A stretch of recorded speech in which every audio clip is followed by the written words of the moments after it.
Počujem vaše čoraz nastočivejšie kritické slová a považujem ich za oprávnené.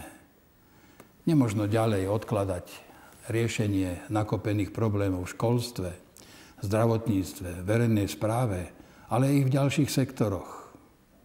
Lebo mnohí majú pocit nedocenenia. Len zdrojov nie je toľko, ako by sme potrebovali. V uplynulom roku boli predčasné voľby. Dali ste veľkú dôveru novej vláde. Vláde, ktorá hľadá sociálne schodné cesty riešenia problémov. Pomôžme jej. Situácia si to vyžaduje. Priblížili sme sa k bodu zlomu. Teraz sa potrebujeme vzchopiť, zjednotiť, konať spoločne, mať k sebe bližšie. Občania i politici. Pohnime sa správnou cestou do budúcnosti. Dnes by sme však hľadali riešenia len u iných.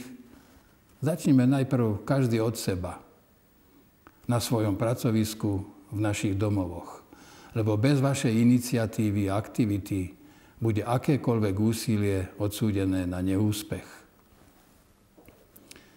Drahí spoluobčania, dnes si pripomíname 20. výročie vzniku samostatnej suverénnej Slovenskej republiky.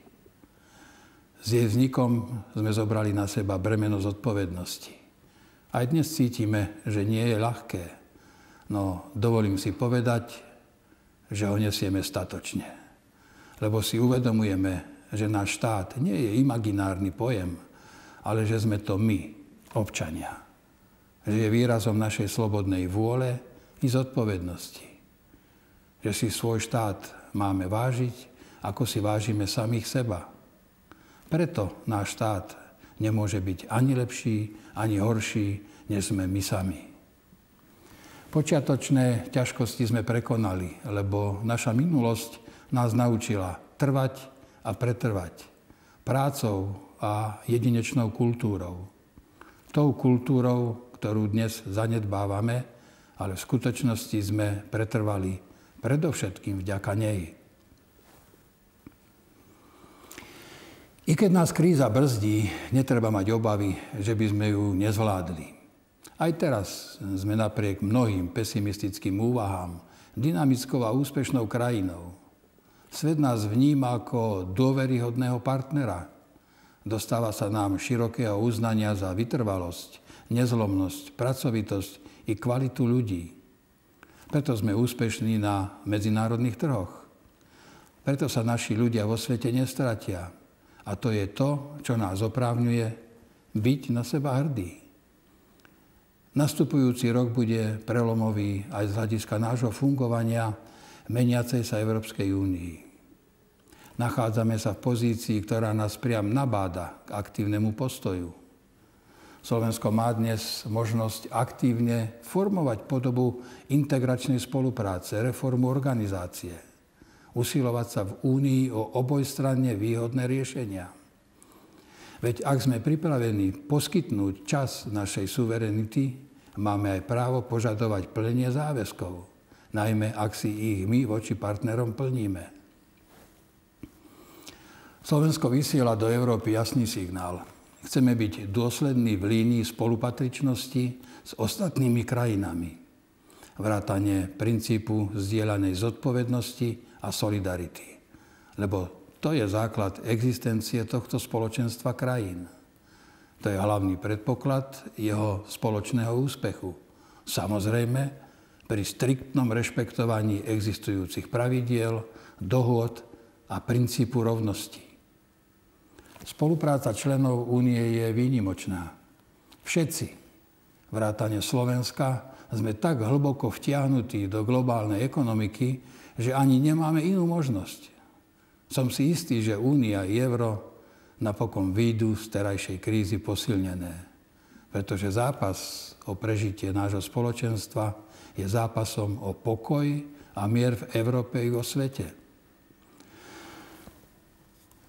Znova pripomínam, že pokoj a mier nie sú takou samozrejmosťou, ako sa mnohým zdá. Naši občania v medzinárodných mierových misiách to vedia potvrdiť. Milí spoluobčania, pri stretnutiach s vami pozorne počúvam, ktoré ďalšie otázky každodenného života vás znepokojujú. Trápi vás trend nárastu egoizmu spoločnosti, konzumného spôsobu života, korupcie, gíčovej kultúry, neváženia si tradičných hodnôt, rodiny, duchovnosti, zásluh seniorov, neváženia si čestnosti a poctivej práce ľudí. Zaráža vás častá nízka kultúra a korektnosť podnikania, slabá vymožiteľnosť práva, nízka sociálna solidarita majetných so sociálne slabšími. Ako by sme zabudli na to, čo máme zapísané aj v ústave. Že vlastníctvo zaväzuje. Uvedomujem si, že je tu doba, ktorá stále viac núti politikov čeliť výzve, pracovať na takej vízii našej spoločnosti, ktorej morálka a úcta k poctivej práci i poctivému spôsobu života je určujúca.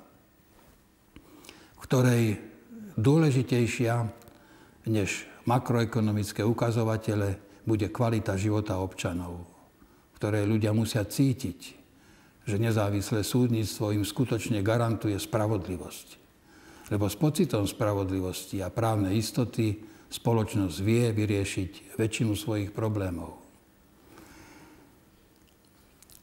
Budúcnosť Slovenska vo významnej miere závisí od toho, ako rýchlo dokážeme zvýšiť výkonnosť vedy, hospodárstva a lepšie využiť inovačný potenciál.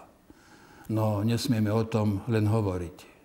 V uplynulom roku som navštívil niektoré krajiny, ktoré sú z tohto hľadiska výnimočné. Japonsko, Švajčiarsko, Dánsko, Holandsko. Snažil som sa na mieste dozvedieť, v čom tkvie príčina ich úspechov. Záver je jasný. Je to vďaka fungujúcemu systému, ktorý rešpektuje pravidlá, ktorý verí v potenciál školstva, vedy, výskumu ako zdroja národného hospodárstva. Nie je to len o platoch, je to o fungovaní celého systému. Je to aj pre nás jediná cesta zvýšenia konkurencieschopnosti krajiny. Viem, k uskutočneniu takej vízie sa nedá dospieť za jeden rok. Prosím vás však, milí spoluobčania, aby sme sa v tejto zložitej dobe primkli k sebe, aby sme boli solidárni a trpezliví. Počúvaním sa, dialógom a vzájomnou pomocou prekonáme ťažkosti, lebo stále je medzi nami dosť dobra i dobrých ľudí. Stále dosť súcitu, solidarity, aj prívetivosti. Len v politike a médiách je týchto hodnôt pomenej. Ľudí však treba mať rád takých, akí sú, s ich chybami a slabosťami. Táto spoločnosť sa predsa už dosť vytrápila kvôli nenávisti, ostrej politickej konfrontácii, sebabičovaniu a malovernosti. Cestou je dobrá vôľa, spolupráca, solidarita a vzájomná zmysluplná pomoc. Cestou je korektná komunikácia a jednota dobrých cieľov. K tomu vás všetkých pozývam v nastupujúcom roku. Tento rok bude rokom svätého Cyrila a Metoda. Chceme si pripomenúť ich duchovné poslanie, aj to, že tu utvorili prvé slovanské literárne učilište a právnickými dielami upevnili politické postavenie Veľkej Moravy. Títo spolupatróni Európy si v roku 1150. výročia ich príchodu do týchto zemí zaslúžia našu úctu i dôstojné pripomenutie. Drahí spoluobčania, zrodenie sprevádza radosť. Vo vianočnom čase je osobitne aktuálna. S radosťou som vnímal aj zrod Slovenskej republiky, nášho moderného, samostatného štátu. Dnes, po 20 rokoch, v rovnakej miere zdôrazňujem zodpovednosť politikov i občanov. Aj preto potrebujeme zjednotiť úsilie nás, Slovákov i ostatných národností, pre ktoré je táto krajina domovom. Prejdime bez veľkej újmy skúškou krízy. Mám dôveru v našich ľudí. Veď za vyše 1000 rokov, kedy sme boli v tomto historickom priestore stále pod niekým alebo s niekým, sme ako národ dokázali prežiť každé zložité obdobie. Zachovali sme si pritom jazyk, územie, vieru, kultúru a národné tradície. Ohľadnúť sa dozadu, som hrdý na to, čo sme za ostatných 20 rokov samostatnosti dosiahli. Nech nám pomáha aj vedomie, že nie sme sami. Že sme súčasťou spolupracujúceho Európskeho spoločenstva krajín. Spoločenstva, ktoré si silno uvedomuje spoluzodpovednosť za pokojný a slušný život svojich občanov. Ktoré je v záujme pokoja a bezpečnosti odhodlané robiť aj veľké kompromisy. To je ďalší dôvod, prečo do budúcnosti hľadím s dôverou.